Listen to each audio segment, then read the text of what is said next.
Lily? Say, are you still planning on marrying my dear boy Ethan? Good evening, Mom. It's nice to hear from you. How are you? Whoa, slow down there, young lady. You and Ethan aren't actually married yet. Calling me Mom seems a little inappropriate, don't you think? Sheesh. Oh, I'm sorry about that. I didn't mean to upset you. Let me just start over. How are you, Donna? Fine, whatever. Just answer my question, hun. Are you really going through with this wedding? Yes, I was planning on it. Otherwise, I wouldn't have said yes when he proposed. Plus, our wedding's tomorrow, and... All right, let me ask you this then. How much money do you have in your savings? What, this again? What about your parents? How much money do they make? They better be saving up for their own retirement. Are they in debt? Are you in debt? Whoa, you really need to slow down, Donna. We've been over this already. Why do I have to share any of that information with you? I am marrying your son after all, so I can see why you're concerned about my financials. But everything else you're asking about feels a little intrusive, don't you think?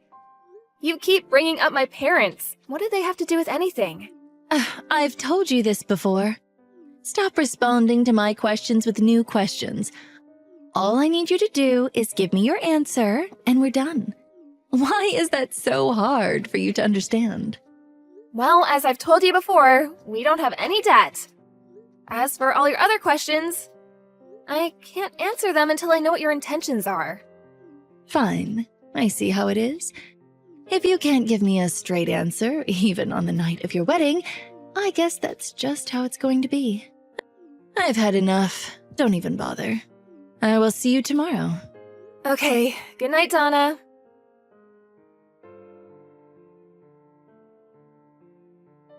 Hey, Ethan. Your mom texted me again asking about my family's financial situation. What? Again? Jeez, I can't believe she's still bringing that up. What exactly did she ask you this time? The same set of questions as before, and the time before that. I see. Dad and I have both told her it's not polite or appropriate to pry like that. But it just goes into one ear and out the other. I'm really sorry. It's fine. I'm just glad at least you and Victor have my back. We need to make sure we keep an eye on her at the wedding tomorrow. I hope she doesn't try to pull anything stupid. Worst case, if she does, I'm prepared to kick her out of the venue. I really hope it doesn't come to that. Same here. I'll talk to Mom again tonight. Make sure she doesn't try anything funny tomorrow. I'll ask my dad and my other relatives to keep an eye on her too. I'm really sorry about all of this. My mother making a scene is the last thing we need on our wedding day.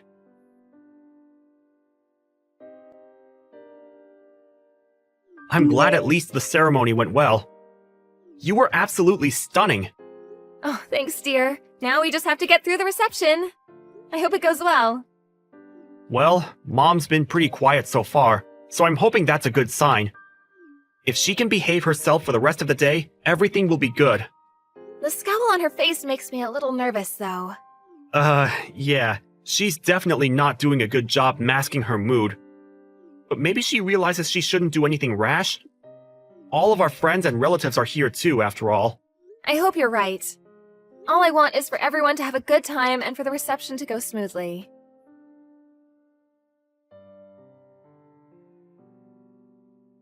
I knew it. So you were after our money. You've been exposed, Missy. Ethan definitely won't go through with this wedding now. Oh, how unfortunate for you. What is your problem? You yanked the microphone out of the MC's hand, then you started insulting me, calling me a money-grabbing gold digger. And then you poured wine on my dress and announced that the wedding was off. How could you do something like that? Because I had to. You left me no choice. I've been on to you for a while now. I thought it odd that you could never give me a straight answer about your finances.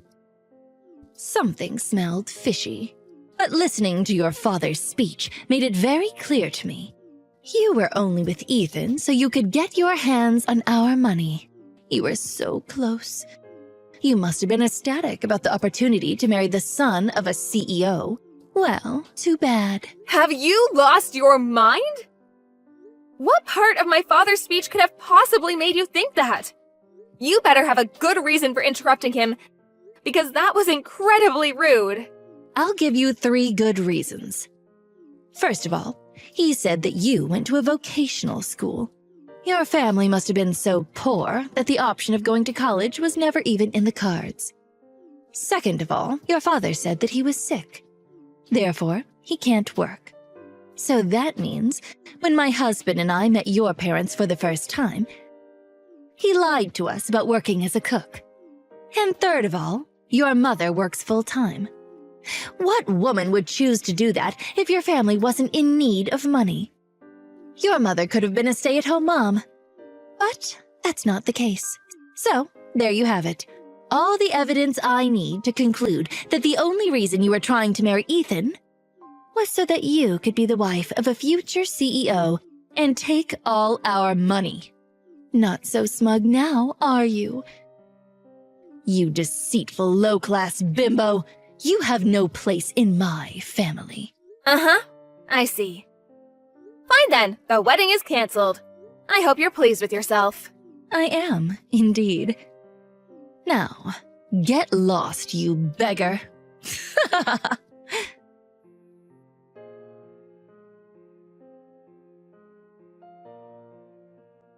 Lily, is it true? I heard that after you announced that you canceled the wedding yesterday, you actually carried on with it as planned. Yes, we did. We were actually going to cancel the reception and send everyone home after you ruined my dress and my father's speech. But after seeing everything that happened, the staff at the venue felt bad and were kind enough to let us stay later than the time we booked the place for. Fortunately, we were the only couple getting married there yesterday, so they didn't even charge us for the extra time. It was very nice of them to make those arrangements for us. After we watched you practically skip out of the venue, happy as a clam, we carried on with the reception. I can't believe this. So when Victor dropped me off at the house saying he had some errands to run, he was actually... Headed back to the venue to join us, exactly. Oh, how dare he do that to me? After I went through all the trouble to expose your true identity. You nasty double-dealing pauper! Let me set the record straight because it seems you're confused about a lot of things.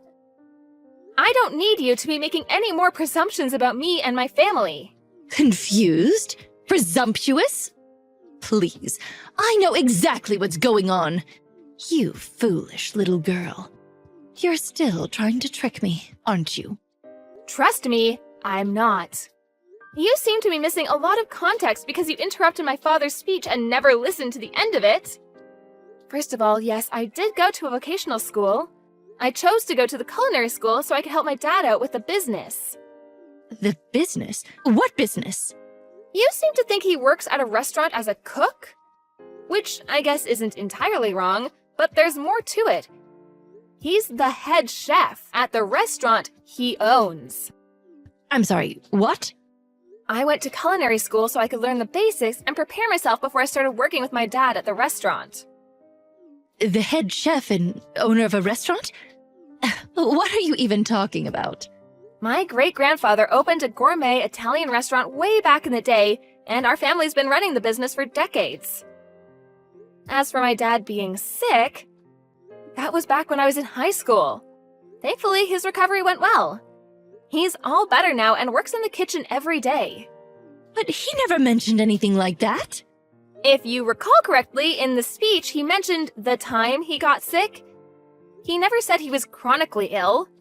Plus, after you left, my dad got to finish his speech, and he made a mention of it. He thanked me for my support and for helping out with things at the restaurant during those difficult times. My dad wrote his whole speech down before the reception. So if you hadn't interrupted him when you did, the fact that he made a full recovery would have come up later in the speech.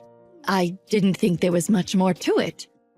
And about my mom and her career, she still chooses to work because she loves what she does. Becoming a counselor was her dream. She loved helping others ever since she was a little kid. She worked very hard to build up to the point she's at today. No matter how much money her spouse made or what job they had, giving up on her career was always out of the question for her. Huh. Everyone has different values. And it's natural for people to have different goals in life. But it's not okay to make assumptions about them or insult them because of it. Fine. I admit that I didn't have the whole story, I guess. But that still doesn't change anything. I doubt your family's making much from running one measly little restaurant. I'm sure it's nothing compared to the massive corporation my husband runs. I still don't have enough evidence to be convinced that you're not after our wealth. Earlier, you said you had 3 good reasons to believe that I was only with Ethan for the money. But I just explained everything. The assumptions you based your reasons on were wrong in the first place. Your arguments are completely baseless. Oh, you're just splitting hairs at this point. You think you got me beat with your flimsy argument? None of that matters because you're not marrying Ethan. I won't allow it. He's going to be leading the company after my husband retires. Being with a poor peasant girl like yourself is detrimental to his future.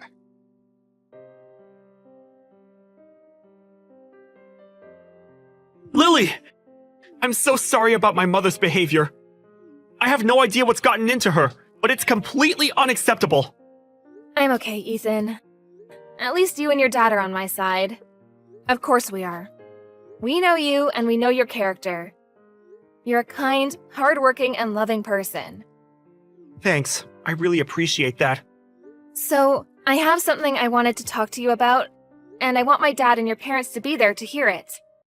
Can you talk to your parents so we can arrange a time for all of us to meet in the next few days? Alright, sure. What is it that you want to talk about, though? I've been thinking about a lot of stuff. About the business, about our future. I want to make the best choices for us. Dad's been helping me figure some of it out, too. I think I reached a decision.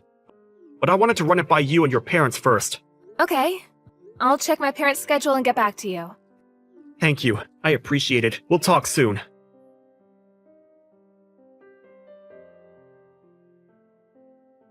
Lily, answer your phone this instant. What did you tell my husband and son? There's no way they would treat me like this unless you were behind it. I'm not behind anything, Donna. Victor and Ethan just told me what I assume they told you.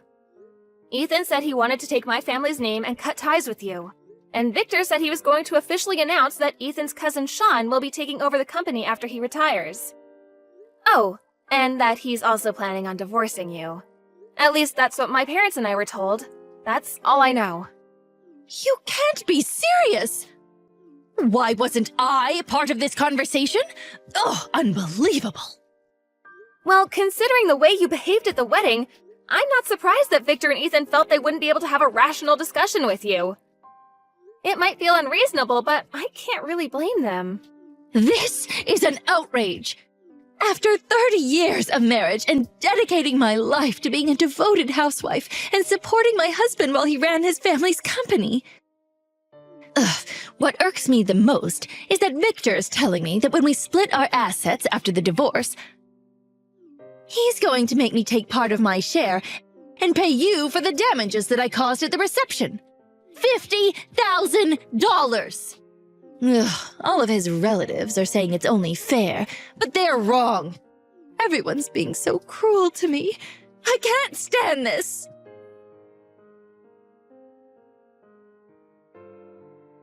Mom, I know you're upset, but please, stop taking your anger out on Lily. Ethan? Oh, don't tell me you're with her right now. Of course I'm with her. We just brought our papers to City Hall. It's official. We're a married couple now. I can't believe it. I took her last name, just like I told you I would. What have you done? I'm going to keep working at Dad's company as an employee, but I'm not involving Lily or myself in business operations. But you're my only son. And you were supposed to take over the business, become the CEO. Do you truly think that what you're doing is acceptable? I already told you, Sean's taking over the business, not me. And besides, this decision wasn't official until now. But it was practically decided for a while. What? You just assumed I was taking Dad's place, and made a whole big deal about nothing. But think of the position that puts you in. This puts me in a great position, because it's exactly what I wanted. Sean's great at what he does. He's skilled, innovative, and very capable. The company's in good hands with a businessman of his caliber at the top. You may have supported Dad at home, but you have no say in what happens with the company. It has nothing to do with you. This can't be. Lily's my family now. I need to go. I'm sorry, but after everything you did at the wedding, I've lost respect for you completely. And I honestly just want nothing to do with you. And as far as your relationship with Dad's concerned, go talk to him about it. I'm sure you both have some stuff to figure out.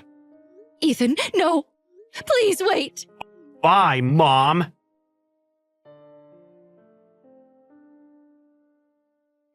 Donna was furious and kept making a fuss, blaming me for everything. But Victor's lawyer told her that she should consider herself lucky that I wasn't suing her for assault or defamation, and that she should be grateful that the family wanted to settle things in a civil manner. I guess that scared her quite a bit because she signed the divorce papers immediately after. I don't understand why she thought what she did at the wedding and her divorce had anything to do with each other, though. Because she was nervous that I was going to threaten to sue her if she didn't sign. Either way, Victor and Donna split their assets after the divorce, and Donna got a chunk of money. But she had to leave and go back to living with her parents.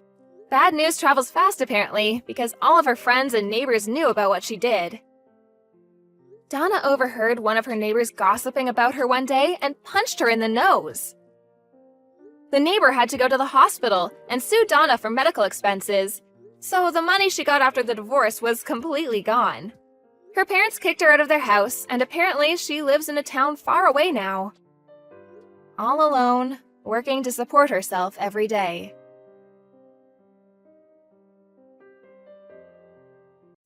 Hi, Eleanor. I noticed something, but you must receive welfare, right, Eleanor? Huh? What is this suddenly? I don't receive welfare. I know that there are people who receive welfare because they can't make a living without it, but we don't meet those requirements. That must mean you're receiving it illegally. No, it means that there's no need for us to receive welfare. Don't bend my own words, please.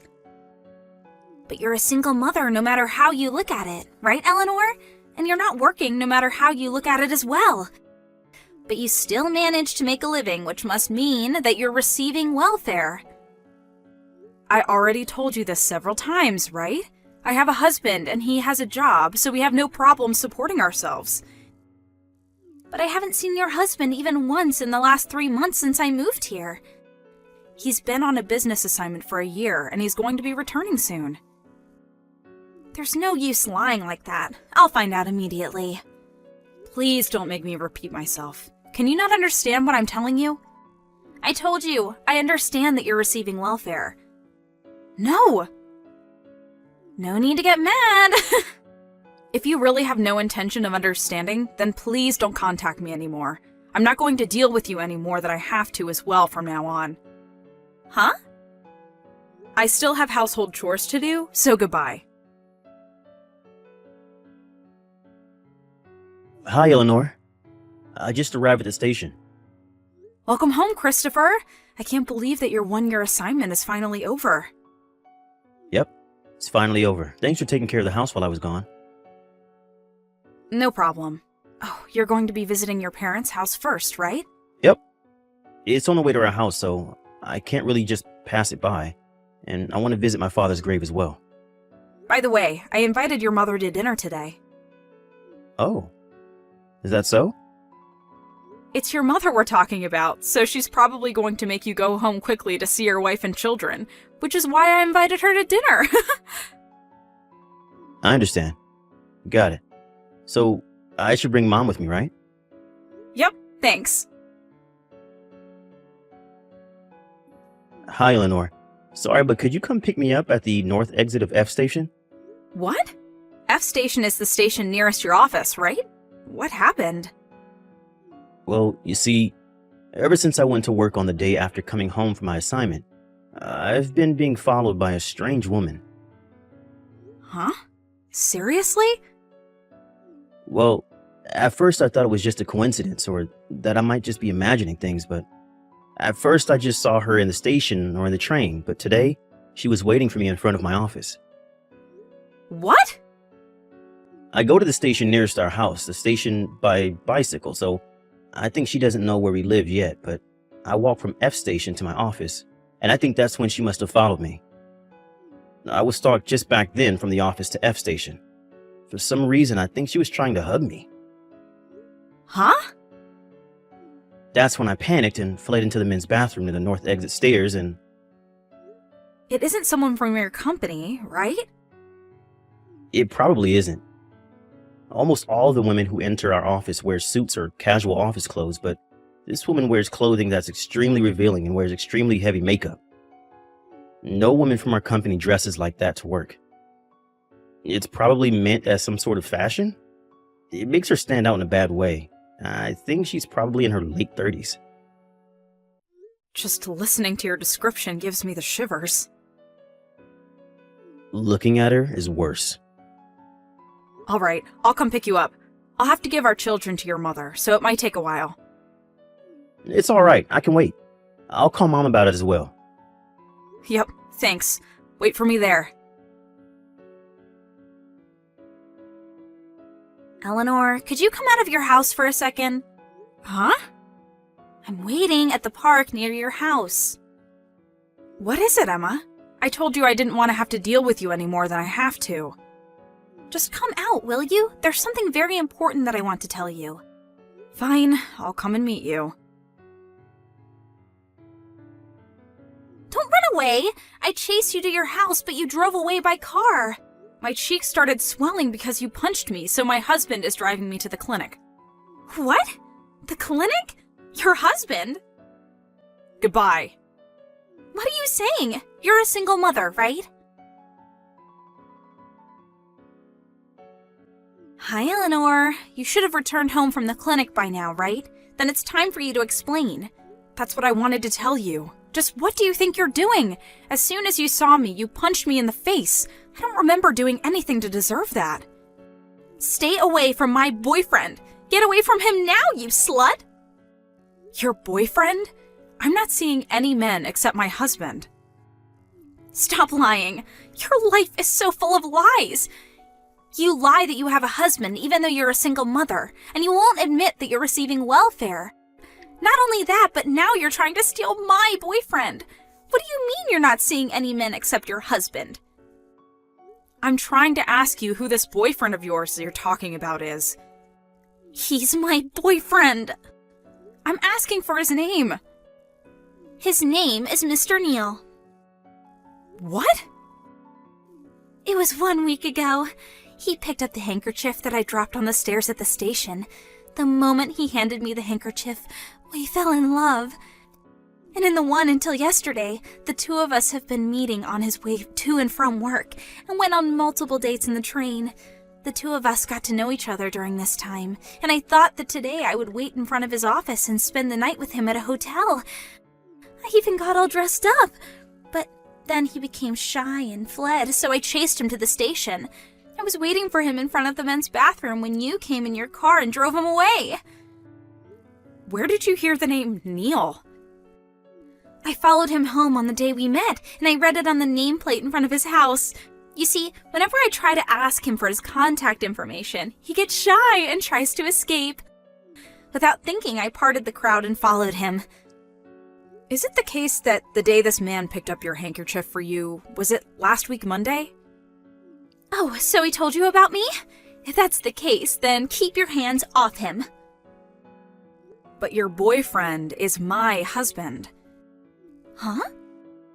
That day when you followed my husband and arrived at a house that wasn't our house, but his mother's house that he just happened to stop by. That's where you saw the name Neal, right? On the nameplate in front of her house? Did you forget that my last name is also Neal? Huh? But that's just a coincidence. According to my mother-in-law, who's been living here for a long time, there are only 2 houses with the name Neal written on them around here. Her own house and ours, where me and my husband and our children live. What? No way! But you're a single mother that receives welfare. I already told you again and again that none of what you're saying is true. The day you said my husband picked up your handkerchief for you was the day my husband got home from his assignment abroad. What? It can't be true. He's my boyfriend. Then can you say his full name? What? His last name is Neil. Can you tell me his first name? If you say that he's really your boyfriend, then you must have his contact information, right? It's a day off for my husband today, and he's sitting right next to me. Why don't you try contacting him? What? He's next to you. Yep. It looks like you didn't notice, but the person who drove me to the hospital after I came home with my cheek swelling was my husband. What? That means that he now knows that his wife was punched by the woman who's been stalking him for the past week. No way. He says he's not going to forgive you for this. Why? The passion the two of us nurtured for each other this past week. I have the perfect words for you right now. Do you want to hear them? What is it? You're delusional, Emma. What? I'm filing a police report. Huh? Hold on! Don't bother us ever again. Hey, Christopher. I know you're probably on your lunch break, but I'll give you a brief explanation of the situation. Oh, what's up? Emma's husband came to apologize earlier. What? Her husband? Just to be safe, I talked to him through the intercom, but we got divorced today. I took custody of the children, and we're going to be moving to where I'm currently based, at a prefecture. Sorry for all the trouble we caused you, he said. That woman had a husband? Yep, I was surprised as well. He said he was on assignment abroad until recently, just like you. Is that so? Does that mean that she didn't believe what you said and called you a single mother who was receiving welfare, even though she was in the exact same situation as you? According to the other mothers, she would always complain that it's so unfair she's a single mother and yet unemployed. It seems that would help out at a store an acquaintance of hers owned a few times a week. So she was jealous that she was working and yet you weren't. It seems so. She didn't know that you were actually an artist that made $40,000 a year, though. I know if some of my friends find out, they'll ask me to make things for them at a cheaper price or even for free, so I'll make sure not to tell anyone. Well, anyways, we're not going to take down the police report, right? Yep. I don't think she's going to be sent to prison, but luckily we're going to be moving with your mother to your new place of assignment. Let's prepare so that we can move as soon as possible. Got it. Oh, looks like my lunch break is going to be over. See you. Yep. Take care. A few days later, two people who called themselves Emma's grandparents came to apologize. Apparently, Emma's parents had disappeared for some reason, so her grandparents were going to take responsibility for Emma. But I was a bit worried of handing over that monster to this old couple, but it seems that the two have some sort of connection, and they were going to send Emma to some workplace to pay off the loan she had to take to pay off the alimony she had to pay me. At least, that was the plan.